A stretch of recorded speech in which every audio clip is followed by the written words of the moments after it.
Hello everybody, Henry Ryan's here and welcome back to the railway.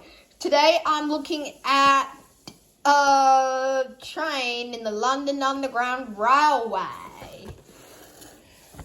Ding ding ding ding ding ding ding ding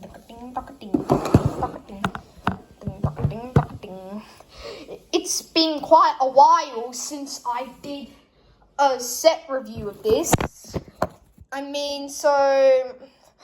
I got that from the London Toy Company website.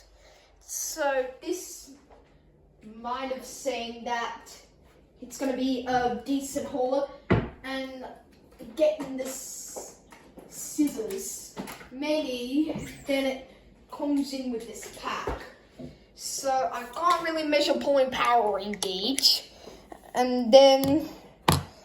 and so that's why it's been very pricey for this. So today, I'm looking at a London Underground train. And it's very good because the Underground logo, I think it might have seen that. I think it was a little bit pricey for them. And then I seen it for as cheap as £12.99. To that, if it is probably sold for $113.95. So if you're all suggesting in that video, but I would suggest shopping around. Keep drinking. Just to check that you've got the right price for this. But anyway, it looks great. I've heard that this will be good, but that from before, so I said I would suggest shopping around just to check that you've got the right price for this. It looks great. I've heard that this is looking good and nice to see for the morning. And so let's get started and see. And we can enjoy this a little bit more.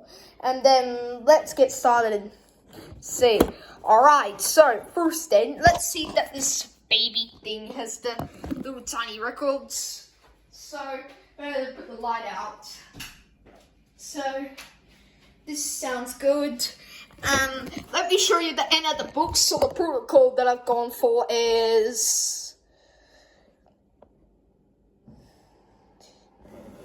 protocol 466110, batch code LTC 15921. But there we'll get the scissors. So there's nothing to see on the box. So let's get this open then and see what this one is like. I think it opens at this end, or either and, or honestly. So we'll start over here. See exactly what we get inside. Alright, so first then, I know that this map will take you all the way across London. Better get the tape off and run on the Piccadilly line. And then, alright, so let's see that this little baby has the tiny record. So let's peel this off. And it looks great. I've heard that we've got a couple of accessory options, which mean it looks good. It looks apart from these on a sprue, and I love that. So let's pop those back. And then I think we should rip the cardboard off.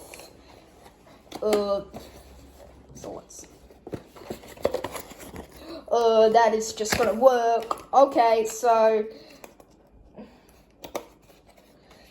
I think that's why it's gonna look like the pizza from last time.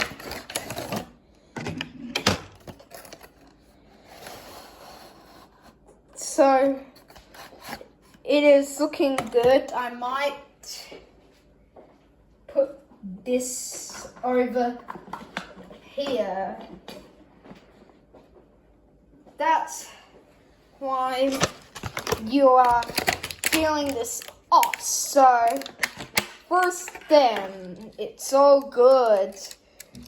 So that's why we have collected the parts. Better put it on the rice cake container. So that's why we've got these parts on the sprue. and I love that. So we have several parts. So anyway, let's have a brief bit of background on the London Underground train in real life. Then I'll get the weight and show you all those details. The London Underground trains were recently used by several different companies. As such, there's a lot of variation with the logo Overground, and they have some things, and they were running across the Piccadilly line. Though that's why the Siemens Inspiro Metro concept came first. They were fully computerized in the UK Limited, and they were running just like the steam era. These have times, and so that's why many of them have now been moved, and that's why they have not been scrapped. So there it is, up close and personal for you. The London Underground train in a model form. And yeah, this is excellent. It really is so impressive. This is the London Toy Company at their best. And it's reassuring to see that if they could still do this. Yeah, they pulled out all of the stops. This is not a budget model sold at a premium price. This generally here is top stuff. And let me show you a comparison between this and that one in the May 2007 Catchpoint, which was told up in the 1970s and onwards. And so that's why, yeah, this is a massive improvement. So we've got the destination board. That one's not Manchester, Piccadilly. And I think that one's here, the Overground logo for the Piccadilly line. And then it is fully good to see that the interior is mostly empty as well. Yeah, very, very heavy. Okay, so simplicity then. Alright, we've got a bit of an underframe detail in here as well. Most of these are good. And then that's why we've got some jet fans on top. And two of them. The driver's cab door. We don't have any interior detail, which is a shame. So there are seats inside, just like the Dapple Pacer did. In fact, it had got DCC sockets and such, which they were fairly visible. We do have a tiny bit of detail inside the couch, where the driver's seat is fairly thinkful, and they went highest. On top of that, and these are very, very good. And of course, the wipers are metal as well. They look very, very convincing to say they were just a part of the molding. Now, this is fairly awesome. I think to try and make this more intricate would have just been silly. And some things do have, and then they do think because it was tiny of this. I do think this simplicity then, and then. So yeah, this is a massive improvement. This is night and day. Everything about this new model is a massive upgrade, and it's exactly where it should be. And then, because this is in double O, you could appreciate this more than you could on these ones were. So for now, let's start talking at the bottom with the underframe, which is just crazy. The paintwork, everything and belonging from the TTA has been done. And because this is in double O, you could appreciate this more than you could on the UTT ones were. Got to put the station here. And again, the difference between this and the railroad version is night and day. There was literally nothing on this new model. And because this was a massive improvement.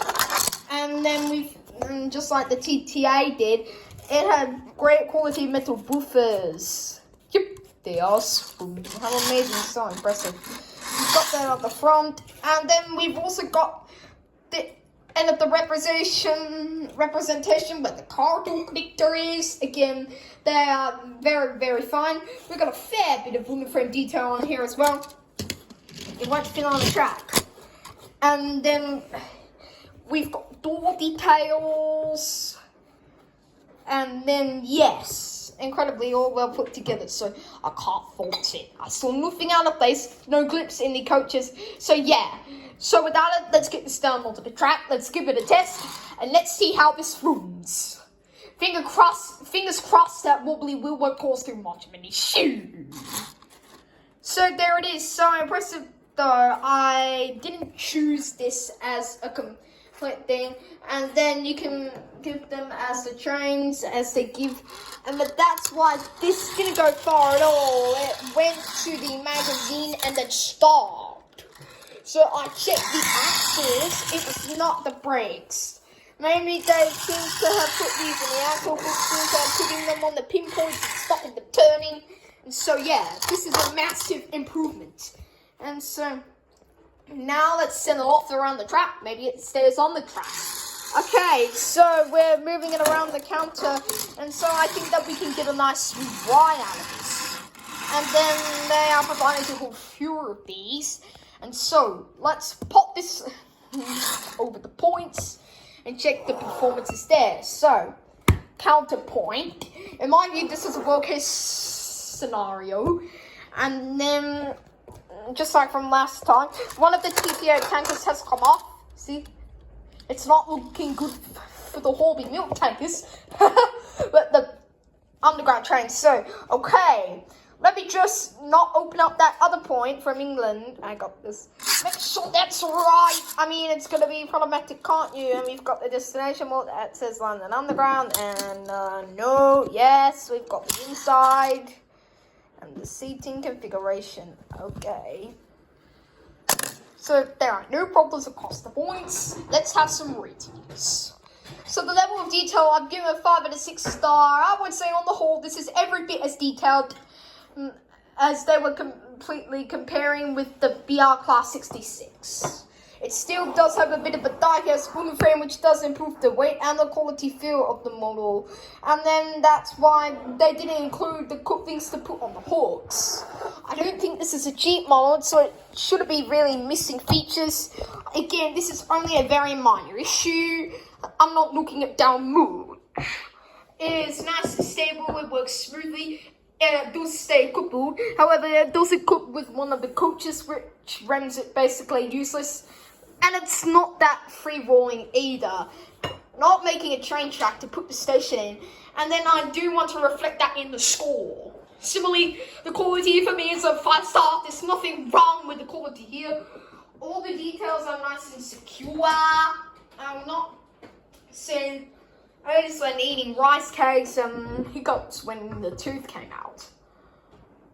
Slow down, hold the handrail, and then I do think where you get what you pay for, that I got this from £12.99.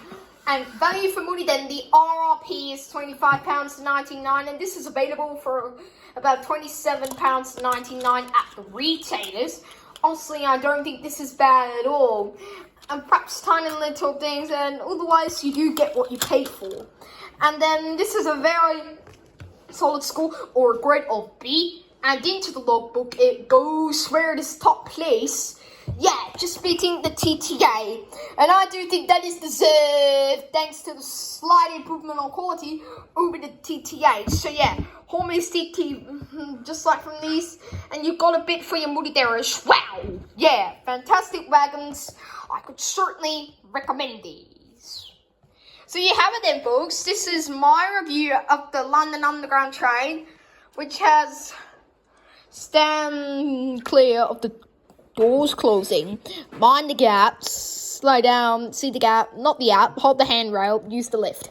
And then that's why we had the tag, so that's why it's only the best things in the world. Anyway, folks, thanks for watching the video, and I do think it would be nice, let me put a comment in there, and then, okay, cheers, folks, alright, you take care. Brilliant.